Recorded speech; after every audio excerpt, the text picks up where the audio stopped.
Por quê? Por que há tanta dor, tanta tristeza neste mundo? O abuso, o tráfico de pessoas, a guerra, a escravidão, a fome criada pelo homem numa terra sem lei onde todos estão em perigo por causa dos violentos que se preocupam apenas com seu poder. A saúde precária, os vícios, as famílias destruídas, muita violência.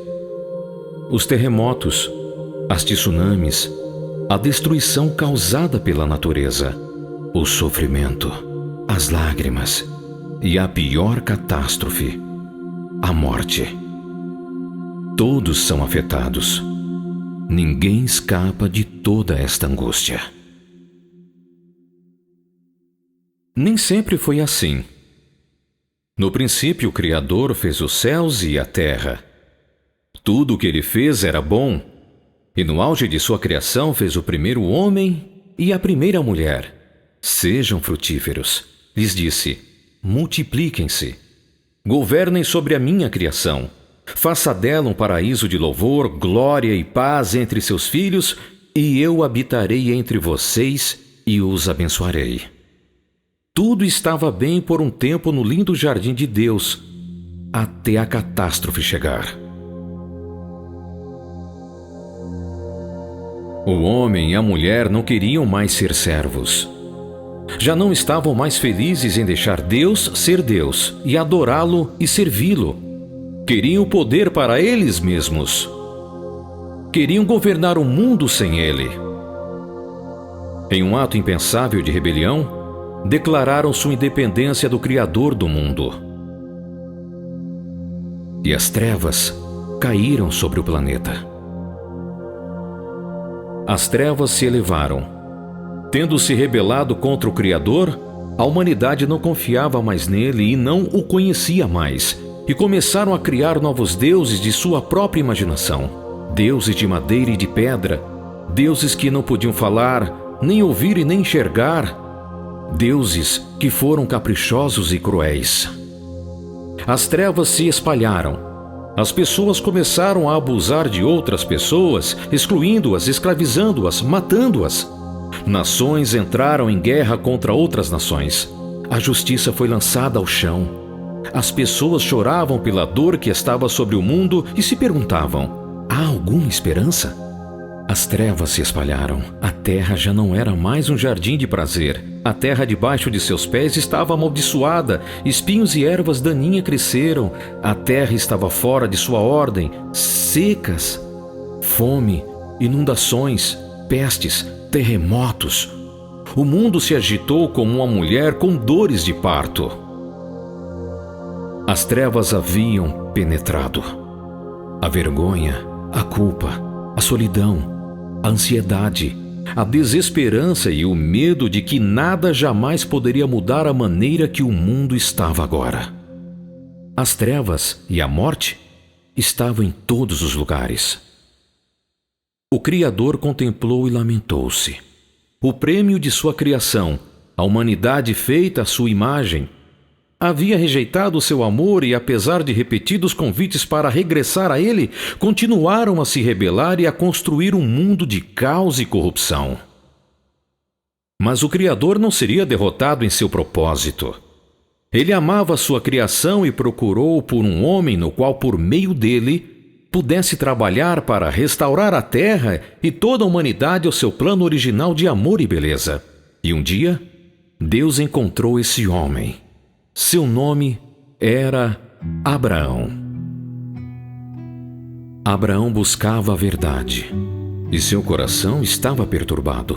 Ao ver os templos e os santuários para os deuses de sua cidade, ele sabia que essas caricaturas do Criador eram falsas e que o Deus verdadeiro era outro, alguém acima destas divindades e ídolos sem vida erguidos diante de todos. O Deus verdadeiro não seria assim. O Deus verdadeiro não seria uma destas imagens grotescas feitas por mãos de homem que os sacerdotes usavam para controlar as mentes das pessoas. Quem é você, Deus? Onde você está? Revele-se a mim, disse Abraão. E uma noite o Criador respondeu: Abraão, Abraão, tenho visto sua busca, tenho visto seu coração, e agora venho a ti. Sou o Deus verdadeiro de toda a criação. Saia da terra e do meio dos teus parentes e da casa do teu pai, e vá à terra que eu lhe mostrarei. Farei de ti uma grande nação, e te abençoarei, e te engrandecerei, e tu serás uma bênção. E por meio de ti, todos os povos da terra serão abençoados. As palavras tocaram profundamente na alma de Abraão e permaneceram nele, e ele deixou sua família e viajou para Canaã, a terra prometida, que muitos chamam de Terra Santa, porque Deus agiria naquela terra para restaurar todas as coisas. Mas de todas as palavras que o Deus verdadeiro disse a Abraão, estas se destacam mais. Abraão, todas as famílias da terra serão abençoadas através de você. Deus usaria Abraão e seus descendentes para restaurar o mundo. Isto era revolucionário. Era uma mudança. Isto era diferente. Nunca antes se havia dito algo assim no mundo. Ao longo dos séculos, a família de Abraão cresceu e tornou-se uma grande nação. Um dia, o Deus verdadeiro falou aos líderes desta nação e disse: Lembro-me da promessa que fiz a Abraão, e agora estabelecerei o pacto da minha promessa com você. Te abençoarei, e tu serás uma bênção para todas as nações da terra, para trazê-los de volta a mim, e para que o mundo seja como deve ser. Centenas de anos se passaram, e Deus continuou a trabalhar no meio do seu povo e no mundo para a grande salvação que ele traria. E através dos profetas de Israel, ele descreveu como esta salvação viria. Ela viria através de uma criança especial. Porque um menino nos nascerá, um filho nos será dado. O governo estará sobre os seus ombros, e ele será chamado Maravilhoso Conselheiro, Deus Poderoso, Pai Eterno, Príncipe da Paz. Ele estenderá o seu domínio, e haverá paz sem fim. Reinará com justiça e retidão até os confins da terra por toda a eternidade. O zelo do Senhor dos Exércitos fará isso. E um dia, aquela criança nasceu. Nasceu como nenhuma outra criança. Era um bebê milagroso. Nasceu de uma virgem como sinal que esta era a criança especial de Deus que libertaria o mundo de sua dor e sofrimento e traria a salvação a todos os que lhe derem ouvidos e que deixassem seus pecados. Anjos apareceram quando ele nasceu. Pessoas vieram de lugares distantes para adorá-lo. Profecias foram ditas pelos sábios sobre esta criança e as grandes coisas que faria. Este era o Salvador do mundo. E seu nome era Jesus. Quando Jesus tinha 30 anos, ele sabia que era hora de começar sua missão de restaurar o mundo. Viajou entre seu povo proclamando que o tempo havia se cumprido, que o reino de Deus era chegado. O mundo tinha visto as trevas e o sofrimento dos reinos do mundo. Agora era o tempo do reino de Deus retornar à terra e trazer a salvação à humanidade.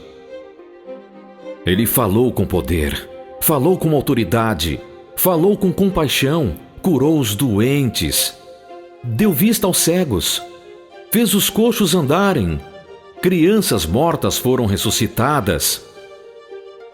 Os que estavam atormentados por espíritos imundos foram libertados e, acima de tudo, perdoou aqueles que vieram até ele arrependidos de seus pecados. Deu-lhes esperança e um novo começo. A alegria transbordou na terra enquanto a luz de Deus dissipava as trevas. Deus estava sendo fiel à promessa que fez a Abraão. Mas nem todos estavam felizes. O poder ainda estava nas mãos de pessoas corruptas, como sempre foi desde o início da grande catástrofe. E aqueles que tinham o poder não gostavam do que Jesus estava fazendo. Ele era uma ameaça para seu governo. Ele foi perseguido, preso, levado a julgamento, acusado injustamente de crimes e crucificado em uma cruz romana.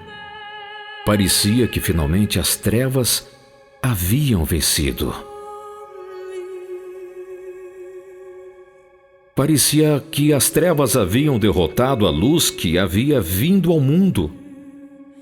Até que algo aconteceu 3 dias depois. Mulheres foram ao túmulo para ungir o corpo morto de Jesus. Mas quando chegaram lá, o túmulo estava vazio. Anjos apareceram e deram a grande notícia. Jesus havia ressuscitado dentre os mortos. Jesus estava vivo novamente e estava vivo em um novo corpo que jamais morreria. Jesus não havia sido derrotado pelas trevas. Pelo contrário, Jesus havia vencido as trevas. Sua morte na cruz não foi sua derrota, foi sua vitória. Porque naquela cruz ele pagou o preço dos pecados do mundo. E em sua ressurreição, iniciou a nova criação de Deus, que restauraria todas as coisas que foram prometidas a Abraão. Jesus reuniu seus seguidores e mostrou-lhes as marcas em suas mãos e pés onde ele havia sido pregado na cruz. Explicou-lhes que toda a injustiça feita contra ele havia sido invertida pelo poder de Deus para trazer salvação ao mundo. Porque ao morrer na cruz, ele pagou a punição pelos pecados do mundo. A humanidade era culpada e havia sido condenada por causa de sua rebeldia. A humanidade merecia o julgamento, mas Jesus levou a punição sobre si e por todos. A humanidade agora poderia ser perdoada pelos seus pecados para regressar ao seu Criador. Já não havia mais necessidade de sacrificar animais pelos pecados, porque Jesus já havia feito o sacrifício maior. Já não havia mais necessidade de temer o que havia do outro lado da morte, porque Jesus venceu a morte quando ressuscitou da sepultura. Aquele que tinha curado doentes e perdoado os pecadores, agora havia vencido todos os inimigos ao sair da sepultura como o verdadeiro Senhor do mundo. Então, disse aos seus seguidores que os enviaria em uma missão. Sua missão era dizer ao mundo sobre ele e o que havia feito. Sua missão era dizer ao mundo que seus pecados podiam ser perdoados através dele, que podiam encontrar vida nele, que tudo o que tinha sido perdido por causa da grande catástrofe agora poderia ser restaurado. As trevas entre Deus e o homem poderiam ser dissipadas à medida que as pessoas encontrassem o Deus verdadeiro por meio de Jesus Cristo. As trevas entre os homens poderiam ser dissipadas à medida que as pessoas aprendessem a servir umas às outras com amor, assim como Jesus ensinou aos seus discípulos. As trevas dentro de cada pessoa poderiam ser dissipadas quando o Espírito de Jesus veio com a limpeza, a cura e a renovação. A maldição na criação um dia desaparecerá quando Jesus voltar para fazer um novo mundo de beleza, paz e alegria. Depois que Jesus deu-lhes esta missão, ele voltou ao lugar celestial e foi glorificado como o Senhor do céu e da terra. E agora, como o verdadeiro Senhor do mundo, ele dá poder e guia seus seguidores para espalhar as boas novas de que ele, o Salvador da humanidade, restaurará todas as coisas que foram perdidas na grande catástrofe. Sim, Deus foi fiel à promessa que fez a Abraão, e por meio de seus descendentes, Jesus de Nazaré está abençoando o mundo todo, tal como havia dito. Multidões incontáveis de pessoas abraçaram a esta mensagem de esperança, alegria e vida, e eles, por sua vez, têm espalhado a outros. Quase 2000 anos se passaram, e a mensagem da salvação de Deus continua a ressoar em todo o mundo. E agora chegou a você. Você pode ficar livre do medo. Sua vergonha pode ser apagada. Seus pecados podem ser perdoados, sua falta de esperança pode desaparecer, seus conflitos podem ser resolvidos no nome do Salvador e do Senhor do céu e da terra, Jesus de Nazaré. Aquele que é perfeito, o sacrifício pelos nossos pecados, o que venceu a morte, o Senhor de tudo. Você está disposto a recebê-lo hoje como seu Senhor? Clame a Ele agora e confesse que Ele é seu Senhor e diga a outros sobre esta alegre notícia. Foi-me dada toda a autoridade nos céus e na terra. Jesus, em Mateus, capítulo 28, versículo 18. Todo aquele que clamar o nome do Senhor será salvo. Paulo em Romanos, capítulo 10, versículo 13.